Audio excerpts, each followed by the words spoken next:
There's a common saying in the city of Greer that as goes the Building and Development Standards Department, so goes the city's economy.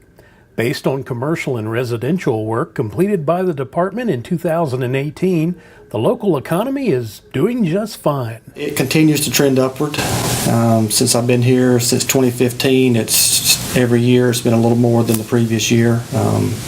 So we're still adapting each year. So we keep thinking it's going to slow down or level off, but so far it has not. So we just keep trying to adapt to what's coming in the door. New homes and subdivisions continue to be built at a frenetic pace in 2018. The numbers are reflected in annual housing starts, a record 527 starts in 2018, 6 more than the previous record in 2016. The total construction cost for residential permits came to nearly $130 million, which included 18 new subdivisions in the city. It was pretty level from 2013 to 2015, 5 to 7 new communities, and then in 16 and 17 it ratcheted up to about 12 new communities. And then this past year, 2018, we had 18 new subdivisions. So using that activity as a barometer, when these new subdivisions come online, 12 to 18 months later they're constructed with building permits starting to be applied for. So 12 to 18 months from now, in theory, the building permit activity will just be more than it is today. Commercial construction was even more robust. The Building and Development Standards staff handled 164 commercial plan reviews in 2018. Among the projects that were begun during the year were Andy's Frozen Custard and Popeye's Chicken, just 2 of the new businesses under construction on Wade Hampton Boulevard, and a $65 million expansion of the Gibbs Cancer Center and Research Institute at the Pelham Medical Center. In total, commercial construction value for 2018 far surpassed previous records and approached $160 million. Anything that's new in Greer starts at our office in the planning and zoning. Talking about annexations, or if somebody owns a piece of property, what can they do with it? What are the setbacks? What is it zoned? That kind of stuff. So that's where it all starts. Under the direction of Kelly McCormick, the Planning and Zoning Division's goal is to promote quality growth within the city by providing comprehensive planning, land development, and historic preservation coordination and services. The city of Greer grew by more than 383 acres in 2018, bringing the city's total area to 24.4 miles. The planning and zoning staff focused not only on extending the city limits through annexations, but also through infill, properties surrounded by the Greer city limits that were never annexed into the city. It's a little bit of both. We encourage infill. Kelly's group, she works with, they've got some initiatives going to encourage infill, but it's north-south and it's infill, so I'd say both. The division also relies on zoning and rezoning to ensure smart growth for the city. In 2018, it processed 501 residential and 169 commercial zoning permits, record highs for both. The Planning and Zoning Division works with 5 boards and commissions to move requests through the pipeline. Those boards and commissions experienced a large increase in total cases for the second consecutive year, with a 25% increase over 2017. Well, the boards and commissions, they basically execute the ordinances that are in place and make sure that everything complies with the ordinances. So as things ratchet up and the growth gets higher, they become more important as well. Madeline Bolick joined the city staff in 2018 as Geographic Information Systems Planner. The GIS office uses emerging technology to provide fast and easy access to digital and hard copy mapping data, as well as computerized geographic analysis services. The office was rolled under the Planning and Zoning Division in 2018 to support its work. People are becoming more and more aware, more and more tech savvy, and Madeline's, young and leading edge. She's with the leading edge that younger generation that's very tech savvy. So she's got some good ideas for our GIS department. The Building Inspections and Code Enforcement Division works to ensure the health, safety, and welfare of City of Greer residents by enforcing applicable codes and ordinances. Building official Ruthie Helms oversees the division. With commercial and residential construction at record highs in the city, building inspectors are kept busy making sure that the work meets standards and will be safe for its occupants. Every single-family dwelling, for example, requires 18 to 24 inspections before a certificate of occupancy is issued, putting the building inspectors at the front line of the department's work. Their main purpose is to make sure that minimum standards are met and everything is built according to code where it's safe and, meets fire codes, meets building codes so that it's safe for the public.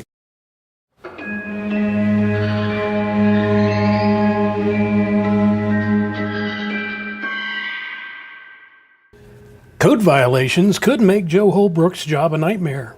But Holbrook's, one of the city's code enforcement officers, is equipped for the job and can put a stake through the heart of any overgrown yard or dilapidated building.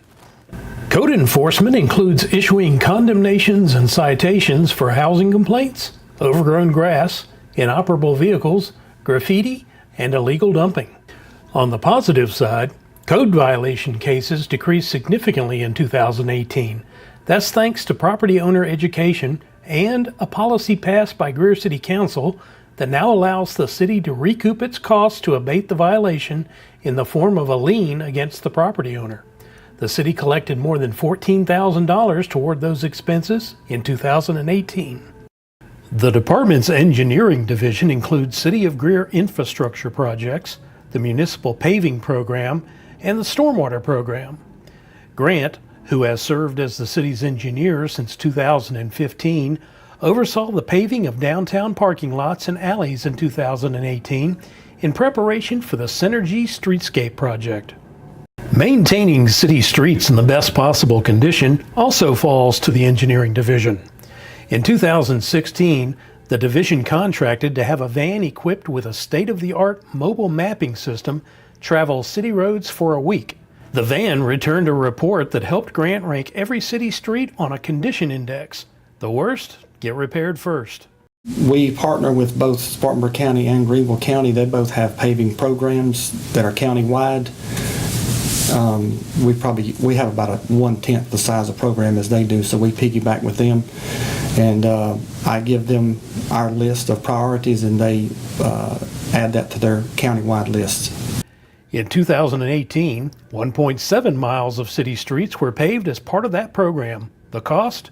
More than $500,000. The engineering division received a boost in October when Robert Rue was named as the city's first assistant city engineer. He has taken over as our stormwater manager, so he does all the stormwater plan reviews and keeps up with that. And in addition to that, I've been giving him some engineering projects. We're working on some drainage issues that have popped up. He's going to take the lead on some of those. So it's been I'm getting used to trying to delegate stuff to him, so it's nice to have him here to help spread the load. The Stormwater Program includes 2 full-time inspectors who work with other city departments and government agencies to protect local waterways from stormwater pollutants. Staff members also respond to citizen concerns about drainage and closely monitor construction sites for proper runoff and detention. And also it protects the property owners that are adjacent to any development. So if a large 20-acre tract that was full of trees gets developed into a commercial parcel, the downstream or the adjacent property owners should not be negatively impacted by additional stormwater runoff. So that's part of our charge, is to ensure that. Like the other divisions in the Building and Development Standards Department, Stormwater is feeling the construction boom in the city. When I got here in 2015, we had like 23 active sites, and now it's in the mid-60s, so that's basically triple the amount of active construction sites in the city limits. And at the time, we had one inspector covering 23, 25 sites, and that worked pretty good. But now it's triple that, so we have 2 inspectors. We don't have 3, but so far 2 are getting the job done. All members of the department have been training for the 2019 deployment of community development software called Trackit. Yeah, we'll be able to help us seamlessly manage our projects as they go through the office. Right now we have several databases that we look at to get a project from walking in the door until it's all closed out. And so Trackit will be able to allow us to keep track of the project through the whole process without having to go to multiple databases. So it'll be efficient in that matter. It'll also help the ladies up front. Right now they look at 2 or 3 different databases to find out the status of projects and permits and owners and engineers and contractors. All that information is in various databases. Trackit will have it all in one place, so when they pull up that project or that owner's name, everything that's attached to that parcel will be all on one screen, so that'll be helpful for them. The department also uses a multitude of forms available at City Hall or on the city website. Staff work to make those forms more interactive and user-friendly. It was a pretty big priority because, again, the technology is just getting so good, and developers and owners are used to being able to do that kind of thing online in other places. So it's just natural for us to offer that here. It keeps traffic down coming into the office, so it allows us to process more work internally without having to actually have a piece of paper and a person coming in to meet with them. They can do it all online, and we can